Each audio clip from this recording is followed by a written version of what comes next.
Magandang araw mga kaaral. Kayo ba ay may kakilala, kamag-anak o magulang na nagtatrabaho sa ibang bansa o kaya lumipat ng tirahan mula sa probinsya patungong Maynila? Alam niyo ba na ang simpleng paglipat na yan ay may malalim na tawag sa Araling Panlipunan 10? Yan ang tinatawag nating migrasyon. Sa araling ito, meron tayong mga learning competencies.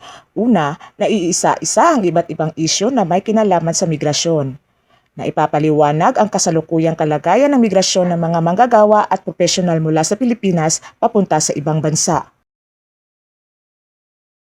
Sumunod ay nasusuri ang iba't ibang programa ng pamahalaan upang lutasin ang mga isyu na may kinalaman sa migrasyon. Natataya ang implikasyon ng iba't ibang suliranin na kinaharap ng mga migrante sa paggawa, pamumuhay at pag-unlad ng ekonomiya ng Pilipinas. Sa video na ito, hihimayin natin ang konsepto ng migrasyon, ang iba't ibang uri nito at ang mga kontemporaryong usapin tungkol dito tulad ng globalisasyon, politika at ang tinatawag na feminasyon ng migrasyon. Kaya bago ang lahat, huwag kalimutang mag-like, share at mag-subscribe para laging updated sa ating mga aralin. Let's go! Ano nga ba ang migrasyon at mga uri nito? Ang migrasyon ay tumutukoy sa proseso ng paglipat o pag-alis ng tao mula sa isang puok patungo sa ibang lugar upang doon manirahan, maaaring pansamantala o pangmatagalan. May dalawang pangunahing uri ang migrasyon.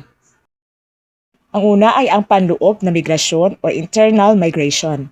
Ito ang paglipat ng tao sa loob lamang ng iisang bansa. Halimbawa, mula Davao o Bicol, lumipat ka sa Manila para mag-aral o magtrabaho.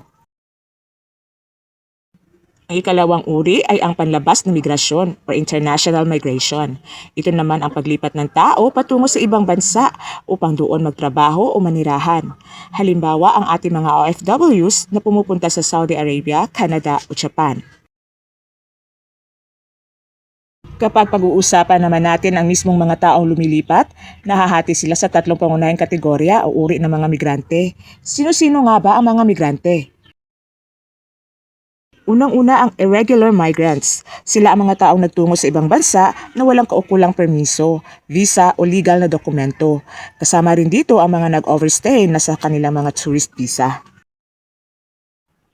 Pangalawa, ang temporary migrants. Sila naman ang mga mamamayan na nagtungo sa ibang bansa na may legal na permiso at papeles upang magtrabaho o mag-aral sa loob ng natatakdang panahon.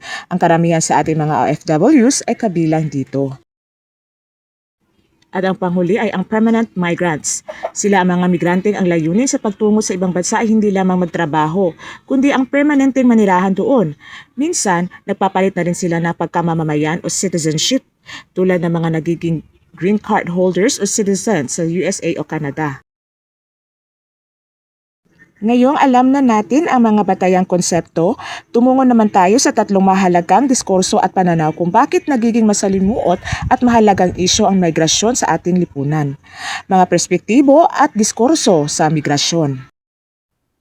Unang diskurso, globalisasyon ng migrasyon. Sa kasalukuyan, mabilis na tumataas ang bilang ng mga nandarayuhan sa buong mundo. Hindi na lang ito usapin ng ilang bansa. Halos lahat ng bansa sa daigdig ay sangkot na. May mga bansang dating pinanggalingan lamang ng migrante or origin countries na ngayon ay nagiging pupuntahan na rin o destination countries. Bumibilis at dumarami ang ugnayan ng mga bansa dahil sa paggalaw ng tao. Migrasyon bilang isyong politikal. Ang migrasyon ay hindi lang isyong pampamilya o pang-ekonomiya. Ito ay nakakaapekto rin sa pabansang politika. Nagiging usapin ito ng border control, pabansang seguridad at mga bilateral agreements sa pagitan ng mga bansa. Halimbawa, paano pinoprotektahan ng gobyerno ng Pilipinas ang karapatan ng mga OFW sa ibang bansa? At ano ang mga batas laban sa human trafficking? At ang panghuling, napakahalagang usapin, ang feminisasyon ng migrasyon. Noong araw, karaniwang mga kalalakihan lamang ang nangungunang nangingibang bansa para magtrabaho.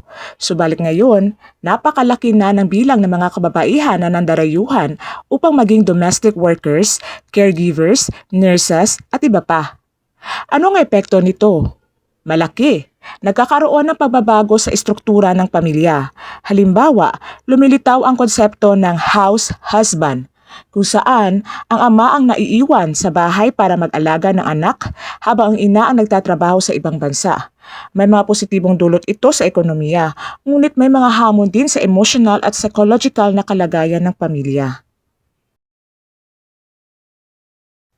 Sa kabuuan, ang migrasyon ay isang napakalaking realidad ng ating lipunan. Dala nito ang pag-asa para sa mas magandang kinabukasan ng pamilya. Ngunit may kalakip din itong mga sakripisyo at hamon na dapat tugunan ng lipunan at ng pamahalaan. Dadako naman tayo sa mga dahilan o sanhi ng migrasyon. Unahin natin sa push factor na dahilan o mga negatibong salik na nagiging dahilan ng migrasyon. Una na rito ang paghahanap ng payapa at ligtas na lugar na matitirhan. Walang sinuman ang nagnanais na tumira sa isang magulong lugar na maaaring magdulot ng panganib sa kanya. Maraming mga tao ang napipilitang lumipat ng lugar na matitirhan dahil sa mga hindi magagandang nangyayari sa kanilang lugar na pinagmulan. Nais nilang takasan ang kaguluhan na maaaring magdulot ng kapahamakan o banta sa kanilang buhay at ari-arian. Isang halimbawa nito ay ang pag-alis ng mga mamamayan ng Marawi noong kasagsagan ng pananalakay ng Mauti Group doon. Ikalawa ang paglayo o pag-iwas sa kalamidad. Hindi maikakaila na ang Pilipinas ay daanan ng mga bagyo at iba pang kalamidad. Sa mga panahong ito, nangyayari ang paglikas sa mga taong nasasalanta ng kalamidad. Naiiwan doon ang kanilang mga bahay at ari-arian, maging ang mga alagang hayop. Ang mahalaga, ang mga taong ito ay napupunta sa mas ligtas na lugar na tinatawag na evacuation centers. Pangatlo, ang pagnanais na makaahon mula sa kahirapan. Ang kahirapan ay isa sa mga problemang kinakaharap ng maraming Pilipino. Ito ay tumutukoy sa kondisyon ng tao kung saan mayroon siyang kakulangan sa mga pangunahing pangangailangan tulad ng pagkain, tubig, maayos na tirahan, damit at iba pa. Dahil sa kahirapan, kadalasan napagkakaitan ang mga mahihirap na oportunidad sa buhay. Subalit, para naman sa iba nating kababayan, ang kahirapan ay isang hamong kailangan nilang labanan. At isa sa mga paraan upang makaahon mula sa pagkakasadlak sa kahirapan sa buhay ay ang pakikipagsapalaran sa ibang lugar o bansa. Meron din mga positibong salik na nagiging dahilan ng migrasyon. Ito yung mga pull factor na dahilan. Isa na rito ang pumunta sa pinapangarap na lugar o bansa. Maraming Pilipino ang nangangarap na manirahan sa mga kalunsuran gaya ng Metro Manila. Ito ay talaga namang pangarap ng marami sa mga taga-probinsya. Nagkakaroon ng konotasyon na higit na maganda ang buhay sa mga lungsod kaysa probinsya dahil sa paniniwalang mas mataas ang antas ng pamumuhay doon dahil sa kaunlarang tinatamasa ng mga lugar na ito. Samantala, marami rin sa ating mga kababayan ang nangangarap na pumunta sa bansang nais marating o yaong tinatawag na Dream Country. Marami sa atin ang nangangarap na maranasan ang malamig na klima sa Estados Unidos, umakyat sa Eiffel Tower sa France, maglakad sa dakilang pader ng China, o di kaya ay pumunta sa Korea upang makita ang mga iniidolong Blackpink o BTS. Maaring ito ay isang uri ng luho, subalit para sa iba, lalo na ang may mga may kaya sa buhay, ito ay isang pagkakataon upang maglibang at makapag-relax. Ikalawang dahilan, ang magandang oportunidad gaya ng trabaho at mas mataas na kita. Isang katotohanan na mas marami ang trabahong naghihintay sa mga mas mauunlad na lugar o bansa kaysa sa mga mahihirap at papaunlad na bansa.